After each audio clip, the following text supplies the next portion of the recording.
Hello, I'm Mayor Brad Pike. Welcome to the Explore Eagle podcast, where you can learn more about our city of Eagle and our community. Hi everybody, I'm Brad Pike, the mayor for the city of Eagle, and we have a special guest with us today, the chief for the paramedics and Ada County, Shawn Rayne, and welcome, and I'm glad you're here to give us some update. I actually grew up here, started working in 1995 for Ada County, so I'm in my 29th year. I did spend a year and a half as the EMS chief at Boise Fire before I came back as chief for Ada County, but it's been quite a while. Great. Well, we're here today to talk about taxes. Okay. So about 2% of every resident in Eagle's tax base goes to providing services through the paramedic program. What are your services that you provide to the public? Primarily, our mission is 911 ambulance response. Ada County, the service was established in 1975 as a taxing district, and so that's our primary mission, is that 911 emergency response. Things like we have a high-angle rescue team, we have some SWAT medics that work with the SWAT teams and different things like that, but our primary mission is certainly 911 response. And are they all ALS or advanced life support paramedics, or do you have EMTs that drive, or is it one-on-ones, or is it both paramedics? That's a great question. It's not both paramedics. Primarily, we have an EMT and a paramedic. We do have some dual paramedic cars, but it's really just dependent on the station and if they picked into that station or not. Okay. So, but every ambulance has a paramedic on it currently.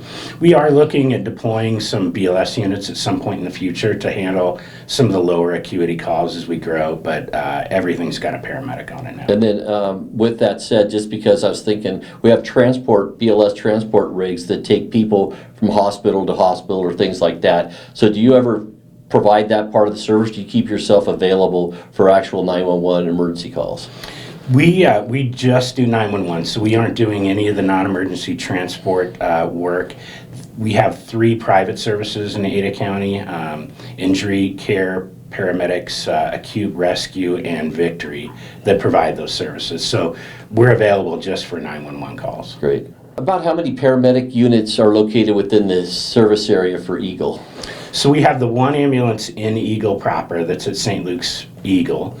We also have an ambulance at Ustick and Linder that can hit that sort of western, southern part of Eagle within response times. One in Star that's really on the eastern side of Star. Then we also have one at Glenwood that can get to the eastern side of the Eagle district. And then we also have one at Boise Fire Station 10, which is at McMillan and Cloverdale. So if you think about number of personnel, there's 2 people on each ambulance every day, and so that's 10 personnel that would be covering this district every day. About how many calls do you guys average, in a day in Eagle? Do you guys have a stat for that one as well? We typically measure that on an annual basis. So it's interesting looking at the data. In 2019, we were running 1,500 calls a year in Eagle, and the last 2 years we've been over 2,000. So that was a big jump. Part of it was probably COVID early on, but then as time has gone on, it's been growth. And of course, we always want the public to be aware of how they could participate with the 911 systems, but paramedics do their job more efficiently and effectively by participating in the community. How can they help you to help them? Certainly, one thing is just understanding how we're funded. So we're only funded about 28 to 30% from taxes. The rest comes from fee-for-service. Our average bill is around $850. So it's not a huge bill. We do bill insurance. We accept Medicare, Medicaid, any of the commercial insurances.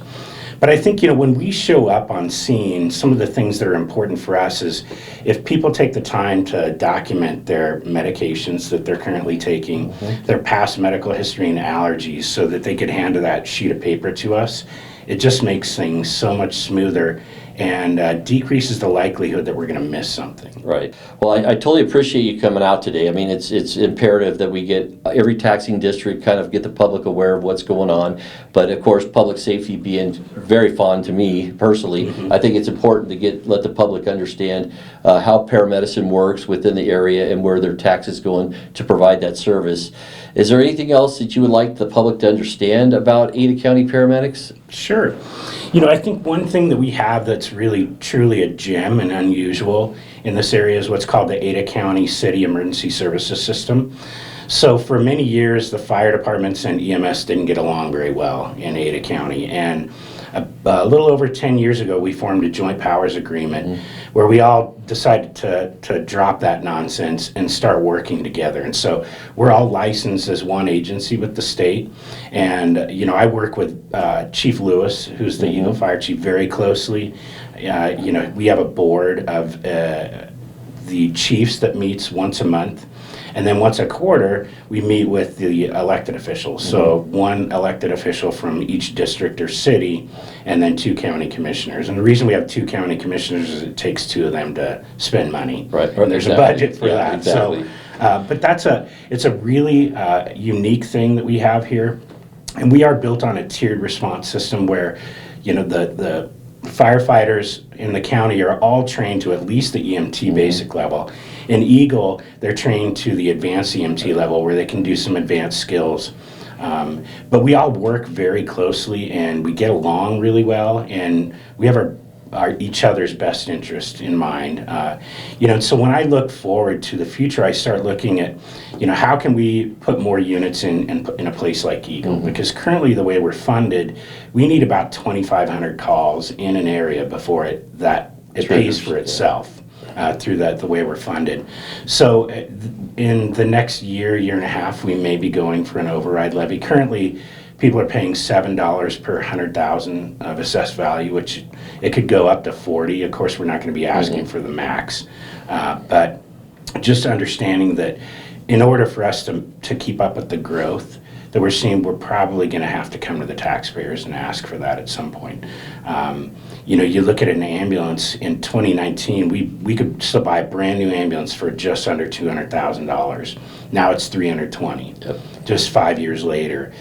We've done the study to fully outfit a brand new ambulance with the ambulance included. It's over $500,000 now. It's amazing. Yeah. And you know, so we're doing our everything we can to maintain the level of service that we currently have, but we also recognize that we need more units in the system right now. We have 14 stations around the county in total, and we need to just today 17 to really do things well.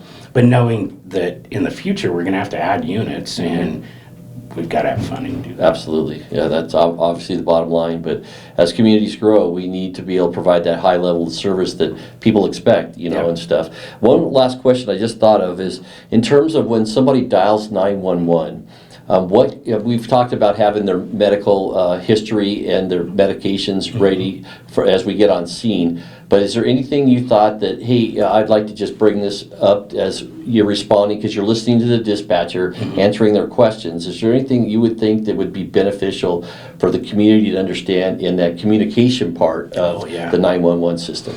Yeah, that's a great question, because the dispatcher, they have a system called emergency priority medical dispatch that they use that they're going to ask you a ton of questions. And then when we show up, if it's a firefighter first, they're going to start asking you some of the same questions. Don't be frustrated. That's just how we do business. But then we work closely and try to work together as one team when we're at somebody's house or out on the highway if they were in a wreck or what have you, to really deliver the best care that we possibly can. We have a thing on the side of the ambulances called, we call them mobile intensive care units, because that's really the level of care that we can provide to somebody, is kind of the same stuff that you would get in the ER from the paramedics. So. Yeah. Well, Shawn, it's an honor to have you come today and be able to explain how the paramedics for Ada County provide services to the citizens of Eagle. And I just want to wish you safe days and keep up with the good job you're doing and providing for our community. And I just appreciate your time here today. Yeah, thank you very much, Mayor. Okay. Glad to be here. Good. We hope you've enjoyed this episode of Explore Eagle podcast, and I appreciate the opportunity to serve you as the Mayor of Eagle. If you have any topics you would like us to discuss on the podcast, please email us at pio@cityofeagle.org.